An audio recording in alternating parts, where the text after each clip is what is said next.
Welcome back, everybody, to another exciting episode of the Tampa Bay Rays franchise. We start today at 67 and 62. It is August 25th, very close to September call-ups. But before we get to anything else, as promised, it is Game 3 versus Los Angeles and Shohei Ohtani.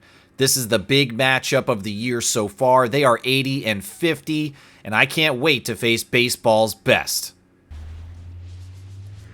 To this point in the year, we have been successful more often than not, staying above 500 for nearly the entirety of the year. And right now, as we chase the wild card and the leaders in our division, it is important that we can stand toe-to-toe with the best in baseball. Currently, in all likelihood, is the LA Dodgers. I haven't pulled up the actual rankings prior to this right now, but I imagine that 80 and 50 is probably enough to do it at this point. One of the best, without a doubt. As you can see, the recaps here. Game 1, we got shut out 10-0. Game 2, a 4-2 win for LA. And we attempt to avoid the sweep against one of the most difficult challenges we can face. I do also want to take this moment to celebrate the audience here, you guys watching these videos. Since starting up this MLB franchise, I've had a ton of fun, and it's been very fulfilling for me to do. But the actual view counts on these videos have been staggering for me as just a relatively inactive small YouTuber. Getting 1,000+ views over the previous 9 episodes has been just incredible for me to see. So I do appreciate all the support. We did gloss over Garrett Hampson striking out against Shohei first. As always, I am going in Hall of Fame difficulty in this game. I do want to make sure that I am not a positive handicap, as Yandy cannot get that through center field. He is out. It's so close, but he just does not quite get there. But anyways, to finish the thought, like I said, I just want to say thank you guys so much for everybody that has watched. I think most of my views have come from non-subscribers as well. Something like 96% of people watching are not subscribed, and that's fine with me. I don't really care, but I pointed out just to highlight how many new people have come to the channel and how many new people have been watching these videos. And again, thank you guys so very much. We will get back into commentating on the actual game here as Shohei is able to get through the top of the first with relatively nothing happening. Zach Littell immediately in trouble from Mookie Betts as he will double out to left field, and that is a promising start for Los Angeles in Game 3. So they immediately put a man in scoring position, and it is now Gavin Lux who will weakly ground out to Diaz on first. One away now, and Zach Littell has a man on third to start this game off. He's been pretty solid for us throughout this year, his ERA floating around 4, and he will strike out Freeman, who stretches outside the zone after that one. And here he comes, the man himself. 2 outs, 1 man on base for Shohei. Contact, and he will get it past Brandon Lau into center field, and Shohei makes his job a little bit easier by driving in the first run. Will Smith behind him at 2-2. Contact, and Siri has been very active. He will bring that in, and we're out of the first with LA having the lead. Brandon Lau up next. He is doing very well, 265.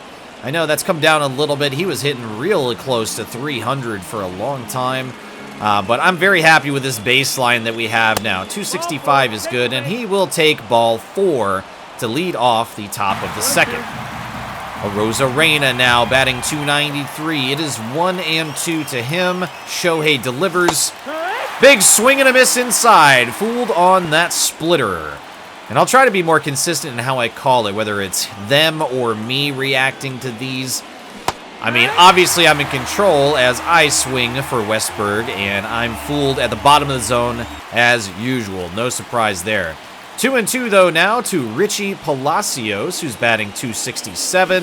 Swing and a miss under the zone again. It's just predictable at this point. That is my kryptonite. Littell goes through the bottom of the second with ease, and we are now in the top of the third. Siri leading off. Contact is made, and that's going to bridge the gap in right center field. That will be a double to lead off the top of the third. Actually, a ground rule double as that bounces out into the stands. And now Francisco Mejia. I did look up the pronunciation. He will drive that deep to left field. That is another double here. And we have struck back in the top of the third. That's right, you heard it correctly. I did check the pronunciation. I've been saying it wrong for almost the entire year. It is Francisco Mejia. And Yandy will drive that into center field, a laser at 102, and we have now taken the lead. 2-1 versus LA. It is hard to believe that we're in episode 10 right now. I feel both that it has progressed very quickly for me. As Josh will drive that down the line, it does bounce fair, but out of the park. Or out of the field of play, rather. How close was that? Yeah, that's just about a couple feet off, and it'll bounce off into the stands. So now, second and third with still one out. Brandon Lau is up. Contact, that goes to left field. It is brought down, but that is deep enough to attempt it. Go, go, go. Yes, he's in there. Diaz for the third run. And we have now taken a firm lead. As I was saying, it seems through 10 episodes that it's happened so quickly for me. Oh, never mind, it's time to steal. He makes it. Josh Lowe on base, you know it's going to be a stolen base attempt, and that's number 38 for him. So for the third time, I think, let me try to finish this thought. Through 10 episodes, it's gone extremely quickly for me in the sense of, like, making these videos and trying to progress, as Westberg will double, and that is a leadoff double for the top of the fourth now. But it's also seemed to have been a long time for us to get through this season, so I'm very curious if you guys have any feedback. Let me know. Is the pace okay? As Palacios drives that, going deep to right field, and it's just barely in there still. He will attempt third. Westberg coming home. He's there safe. An RBI triple for Palacios. His third of the year. And here in the fourth, we have begun to take a wider lead still. No outs, man on third now, and Jose Siri comes back. A hanging slurve will go deep to right field, and it's out of here! Siri will blast home 2. And that is 6-1 now. 24 home runs on the year for Siri.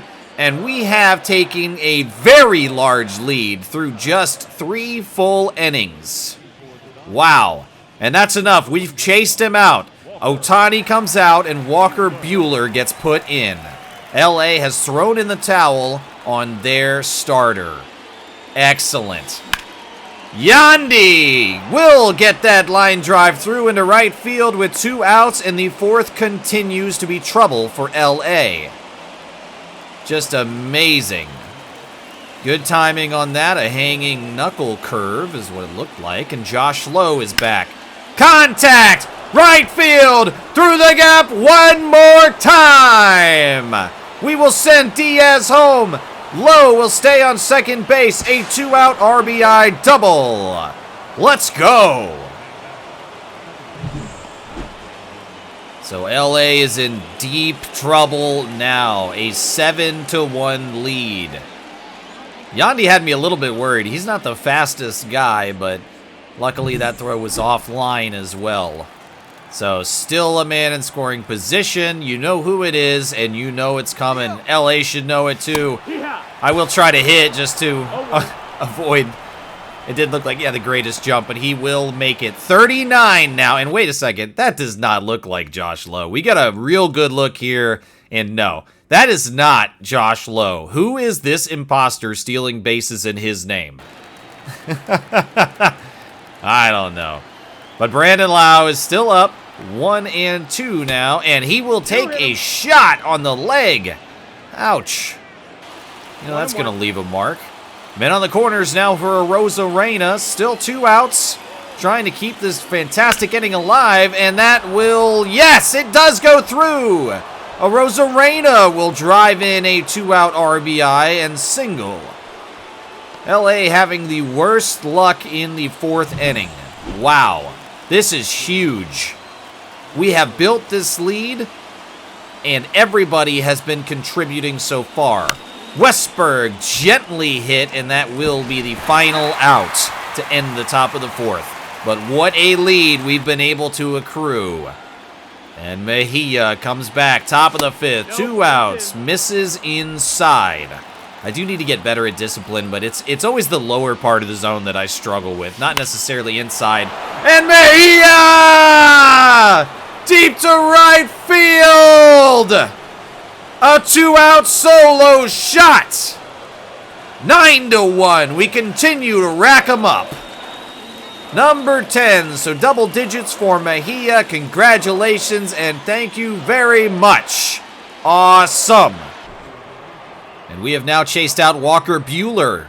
LA is going to bring in Alex Vesia, who looks to be having a pretty successful year through almost 60 innings. We're in the top of the 6th now, and Yandy is at the plate with a full count. And he will drive that, and it will get the gap. Left center field now, and Yandy has a double. We continue to be successful against the Dodgers' best. This has been awesome. Brandon Lau is now up, and he's got a full count himself. Really, really important to me to drive the pitch count and not try to swing at the first pitch every time. And Lau will watch that one. Vesia puts him on. We've got 1 out, 2 men on. Arozarena back up again. Contact! Left field! It gets through! That will be a double for Arozarena, and we will send him home. Can he get there? The throw is offline. We made it. 11-1. Unreal. Zach Littell's still in the game against Mookie Betts. Strikes him out with a splitter, high and tight. So we've seen 3 pitchers from LA. Meanwhile, Littell has gone through, and this has been a great game for him. A splitter, perfectly placed on the lower outside edge. And Gavin Lux will ground that to Lau, and that's out number 2. I know Littell is tired, but I'd like for him to go as deep as possible. Only 65 pitches here. 0-2 to Freeman, swing and a miss. Littell gets through 6. Awesome. Top of the 7th now. Mejia is back. 1 out. And that is sharply hit into right field. It gets by Freeman at first base, and we've got another man on. This has been one of the best games that we've seen. One of the best games that I've played on Hall of Fame difficulty. And very reminiscent of that game versus the Astros that we played. Our actual first player-controlled MLB game. That was an awesome day as well. So Diaz will take a walk, and we will see our 4th pitcher from LA, JP. It looks like Fire Rising. That one I did not look up pronunciation for, but holy crap. 70 innings and a sub-2 ERA. He's been amazing. 2 men on, 2 outs, 2-2 for the count. Josh Lowe misses away. Count goes full. Runners will be on the move now. Can Josh give us any more to this fantastic lead? 11-1 to this point. The pitch inside. It does go by as a wild pitch, but that's a walk anyways. Runners advance, and we've got a bases loaded situation. Fire Rising walks immediately, and that is not good. Brandon Lau, who has already taken a walk. I think 2, actually. No, he got hit by a pitch and a walk. That's right. And he's up now with a full count. Contact! Going to right field, and I don't think that's going to do it. Nope. That is pulled in, and Fire Rising gets lucky on that bases-loaded situation. And we will finally make a pitching change to Drew Rasmussen, who has been pretty good for us through 54 innings. He does have a higher than 4 ERA, but for the most part, he has been reliable, and he will get his first chance against one of the toughest challenges, Shohei Ohtani, who will dribble it, a swinging bunt, and Rasmussen assists to get the first out. That's got to feel good. What a way to start his day. And Will Smith now, 0-2. And that curveball hangs just a bit too much as Smith will drive that to center field for a 1-out double. And LA is hoping to make something happen here late in the game to get out of here with some dignity. Hernandez, a shallow pop-up to right field. And Josh. It's Josh. That's Josh Lowe. He made that, not Brandon Lau. What am I thinking? Jason Hayward will pop up for Diaz near first base, and that will end the threat in the 7th. Rasmussen gets out clean. Top of the 8th now. 2 outs. Full count to Richie Palacios. What has he got? A really late swing. That was terrible, and that's entirely my fault. Sorry. Rasmussen in the bottom of the 8th with 2 outs will give up a deep fly ball, and that is a double for Mookie Betts. The throw's offline, takes Westbrook off third. Rasmussen's there, and we got him! Heads up, fundamental, wow, defensive play.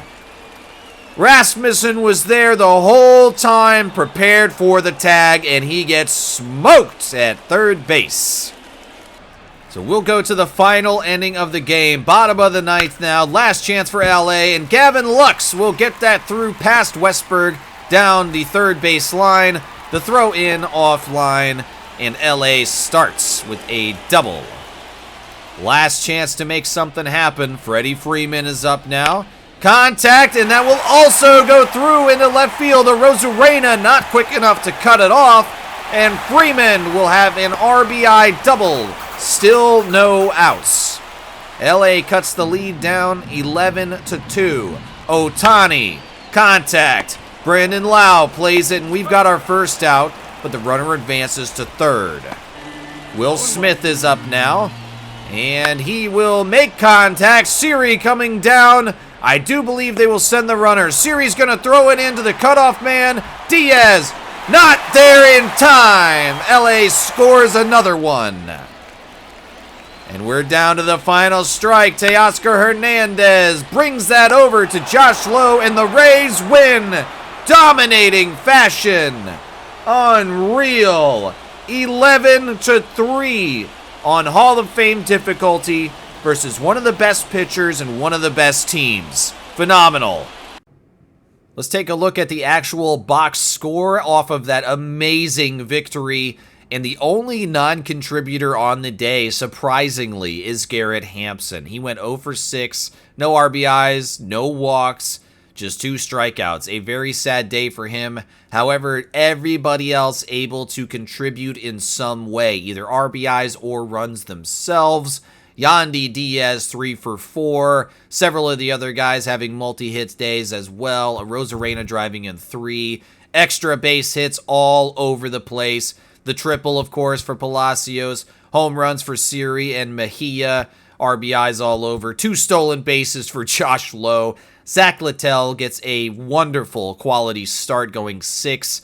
Only 5 hits and 1 earned run, as well as striking out 5. Rasmussen, we did leave in because we had such a huge lead, and he allows 2 over his 3 innings. But what a way to finish that game.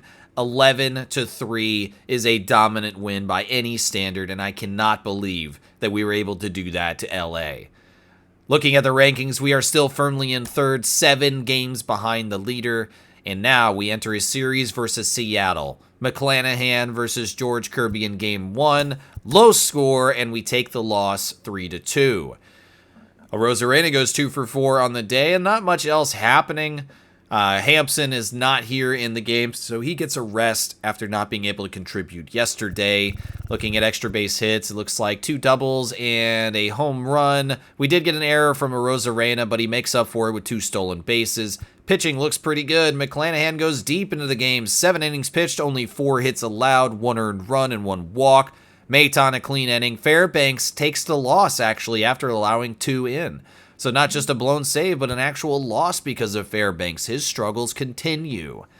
Eflin gets the start in Game 2 versus Logan Gilbert. Can we bounce back? No. It's even worse. 1-10 is how we lose today. Hampson's back in and going 2 for 4. And a couple of hits scattered throughout. he had a home run today as well. Westberg with a double on the day, but a very low output offensively. So that's disappointing versus Seattle. They are having a great year, though. It's a good team. We got 2 more stolen bases, and Eflin gets chased out of the game in the second inning after allowing 6 through. Rasmussen, takes over 5 2/3, only 2 earned runs, so a hell of a relief job from him, but still the damage is massively done. And can we avoid the sweep with Taj Bradley? Yes! 8-1 is how we take that day. Garrett Hampson again going 2 for 4, Siri 2 for 3, Rene Pinto having a good day, 2 for 5, and Palacios 3 for 5. We got 5 doubles on the day, a triple by Siri, and then Palacios, he had a home run, and he's got 4 RBIs on the day. Taj has a great start, going 5 1/3 with only 1 earned run. Kevin Kelly picking up the majority of the relief and does very well there, and Maton closes out the final inning. So speaking of Taj Bradley, I wanted to take a closer look at his development. He's still only 23 years old, a 74 now, and he's seen really good increases to a few categories, +4 to hits per 9, and his home run and clutch have both come up by 2. I wanted to compare how he did last year versus how he's doing this year. And there's several of these that have really gone down, and I'm going to take a closer look here and put a graphic up so you can see what we're talking about. So his ERA has improved, and his innings pitched have massively gone above what he did last year. His home runs have remained stable at 23. Every other category, though, has been worse. So he's developing in several areas, but he's also not quite regressing, but just not performing to what we expect out of him yet. So a graphic like that is easy to see where he's improved or where he's gotten worse. And the Orioles have taken the lead position now in the AL East, half a game above the Blue Jays. We are still 7 back. So still trying to make it closer to the rankings.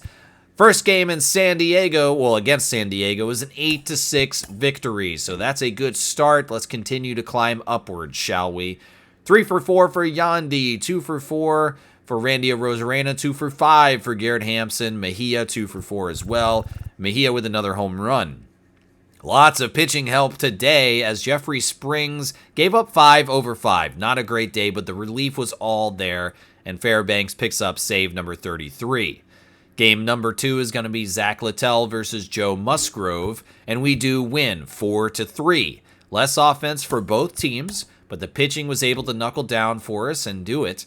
We only got 7 hits, 3 walks, and we struck out 12 times. But suddenly, we got it in the 12th inning. It took a lot of extra baseball to get there. Zach Littell has another really good start. Great relief with Kelly, Adam, and, no, not Fairbanks. He blew the save again. That's number 10. Clevenger ultimately with the victory off of his final out, but Armstrong showing really good relief there as well. Really sad to see Fairbanks continue to struggle. I don't like highlighting that. But that means now that we are in the month of September and it's time for call-ups. As you can see, we've got 2 spots on the IL. Actually, we went away from it, so let me just move on here. I need somebody for first base, which is ultimately what we're looking for. And so a guy like Carson Williams, who I've got on the screen right now, would be a great September call-up, except he's not what I need. Somebody else that we highlighted in our minor league player-controlled game was Brock Jones, who really saved the day in the final moments of the game that we played with him. It was a walk-off home run. He's been dominant in AAA, but unfortunately, I don't need him right now. What I'm going to look at instead is a guy like Joe Record. If you remember him from when we played that AAA game as well, he's got options. He has been flawless in AAA as a relief pitcher, despite having deep potential, being a 59 overall, and being 29 years old. He's got pretty much no chance for any longevity playing at the major league level, but with his performance being so good, I think he's the perfect candidate, and it's the perfect time to bring him up as a September call-up. He's got all 3 of his options. Let's go ahead and do it. Again, to satisfy our need at first base, I'm looking at Curtis Mead. He's used 2 of his 3 options, but he's been doing very well in AAA. As you can see the development here, +5s to vision and discipline as well. Lots of really, really good progress here. He's primarily a third baseman, but I want to use him in the bench role for first base as well. He did play last year and did pretty good with a a 253 average. And in AAA, he's actually averaging 265. So he has improved. He's still very young and only 23 years old, 67 overall, and a B potential. But I think it's going to be Curtis Mead as well. So he will come up, and we'll see what we can do with him. He does have one more option to send down if this doesn't work. But for the month of September, we'll take a shot at these two newbies. We will end episode 10 at 71 and 64, still 7 games back despite our success. This has been a great episode to highlight our offensive play, and I want to thank you guys again so much for joining me on this journey, and I'll see you next time.